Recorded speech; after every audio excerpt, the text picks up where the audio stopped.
What's up guys, Houndish here, and today we're jumping in with a preview for Act 2 of episode Revenant. And of course there will be some new content, but obviously there's a lot more to the update than that. This is probably going to be the biggest update we have between now and the launch of episode 3. And so it's worth jumping in and talking about the mid-episode patch, a bunch of fixes that Bungie will introduce, and various sandbox changes. On top of that, there are going to be rewards bonuses. Bungie are handing out some free weapons that are pretty juicy. There's extra info about how that affects the economy, and we will touch on the new activity content for Act 2, a bunch of weapons that are being introduced, new armor sets, events, and more. So if you want a roundup of what to expect overall, hopefully the video is useful. Also get subscribed to the channel, as it keeps you guys up to date and helps me reach a wider audience. But now let's get into it. And so first up, let's talk about some of the fixes and reward updates that we'll see as part of the mid-episode patch. Act 2 of Revenant begins on the 19th of November. That's also when we'll get the update. And for some quick fixes, firstly, Bungie are fixing an issue where the yesterday's question hand cannon wasn't functioning properly with the Headseeker perk.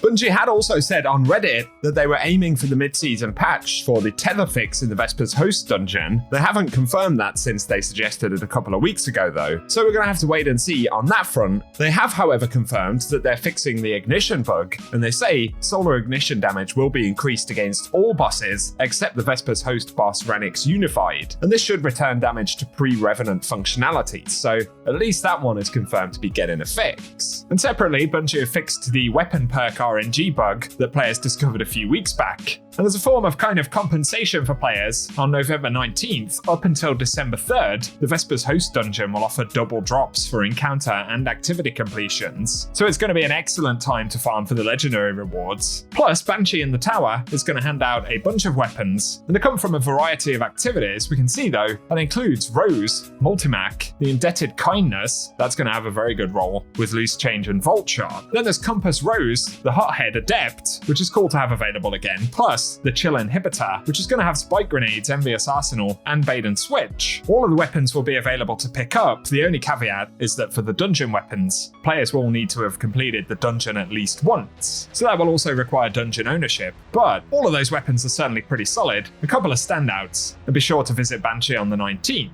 DMG had also confirmed that those won't require any additional currencies to pick up, so they're totally free. On top of those changes though, we are seeing a reasonably significant sandbox update for mid-season. So for the supers that you can see on screen, Bungie have said they'll be changing the damage-based recharge parameters for the Roman supers against PvE enemies, and increasing the amount of super energy gained when damaging combatants by roughly 3 times what it is today. So that in itself is significant, but they've also said they're upping the damage that roaming supers do against champions by between 30 and 55% depending on the super. And so those are pretty positive overall. There's also some exotic changes which will affect PvE, and for armor, the point contact cannon brace will allow amplified lightning bolts to now do 100% increased damage over base, which is up from 50, and lightning strike defeats will now also refund melee energy. Then on the Raiden Flux, the Synapse Junctions perk will allow super damage benefit to be increased to 20% per stack, which is up from 14%, and the max benefit is now 70% damage increase, instead of just 50. Plus we've got Balador's Wrathweavers, and they're increasing the shatter damage to 150%, up from 100%, and they fixed an issue where enemies were inconsistently getting the boosted shatter damage, which led to decreased overall damage. And shatter damage now shows as a yellow number to aid with visibility of the perk.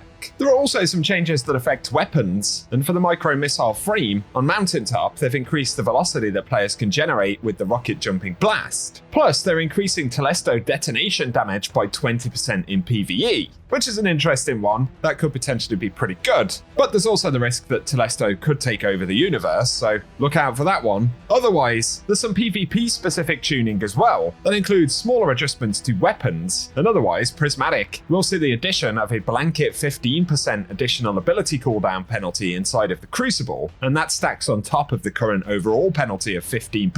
Bungie have said they want to do some additional tuning for Prismatic, but it's a bit complex for this particular patch, so overall there's going to be a 30% ability cooldown penalty inside of the Crucible on those abilities. Plus for Storm's Edge, they're reducing the height of the damage impulse from 5 meters to 3.7 meters, reducing damage resistance against players from 53% to 45%, and they've moved it from tier 3 to tier 1 super cooldown, so Storm's Edge will see a reasonably significant change. But there are also some other smaller adjustments, and if you want the full breakdown of the PvP changes, I'll link that video down below. Next up though, let's speak about some of the new content that we're going to see, and the Act 2 activity, of course, is the Tomb of Elders, and this will be a new wave-based mode inspired by the original Prison of Elders, which Bungie revealed in their stream last week. And there'll be two versions of the activity. Contest of Elders will be a wave-based challenge mode essentially, where the more encounters we complete and additional objectives, the more favor we'll earn, and that increases the rewards that will drop, but also makes the activity more difficult. And then if we underperform, the activity will get easier to complete, but the amount of rewards will also be reduced. And otherwise, it's a completely farmable activity, which we know will be dropping the Revenant themed weapons, as well as some splicer weapons. And we're going to get the introduction of Scavenger's Fate, which is the shotgun from this set, the Noxious Vetiver, which is the Arc SMG, and the Grid Skipper, which is returning. But on top of that, this activity is bound to drop all of the Revenant weapons. And given that they're not craftable, it's obviously designed in part to be a way for players to be able to farm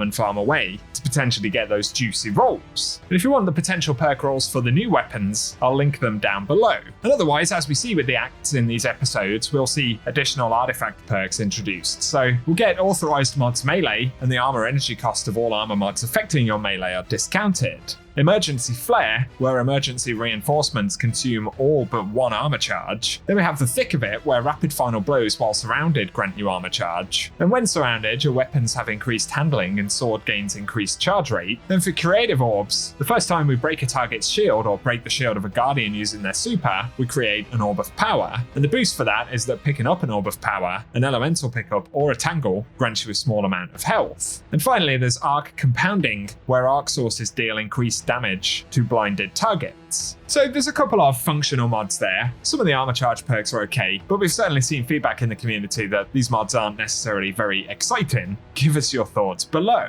That is the bulk of the sort of episode update itself. Keep in mind, we'll also get additional story steps for the second part of the episode, so I'm sure those will be available in the Last City hub from one of the fallen vendors. And we should be able to complete all of the Act 2 parts of the story in one go. But moving away from the Revenant specific content, a couple of extra weapons, which we won't go into full detail about, but for the Iron Banner, we're going to see that return on the 26th of November, so it's the week after the update. And there's the Tenacious Mastery, which is the first rocket frame sidearm with stasis damage. And there are a bunch of decent rolls on this weapon, but the one that probably has most players excited is the fact that the weapon has Chill Clip in the second trade slot, which is a pretty strong bonus, and it can pair up with Air Trigger, which is good because it gives increased ammo reserves, as well as increased reload speed in the air, but also it can get loose change. So that's just one possibility. And again, it will come back with the Iron Banner, which is also getting some new armor this episode. On the 26th of November, another event weapon coming in December. Starting on the 10th of December, we've got the Dawning, and the new weapon for that is Mistral Lift, which is an adaptive burst void linear fusion rifle. And there's perks like Withering Gaze, Clown Cartridge, Envious Assassin, and Reconstruction in the first trade slot, which can pair up in the second with things like Bait and Switch, Firing Line, Precision Instrument, and there's Vorpal Weapon and High Ground there as well. So that'll be a nice one to play around with. And of course, it has Viced Stinger, as well as the Dawning Origin trait. So again, we can look out for that one on December 10th. Plus, Bungie showed off the dragon-themed armor sets for the Dawning this year, which look pretty good. And Eververse will be updated with a handful of cosmetic things throughout the next act as well, like the Doki Doki armor that Bungie showed off, and the Street Fighter collaboration items as well.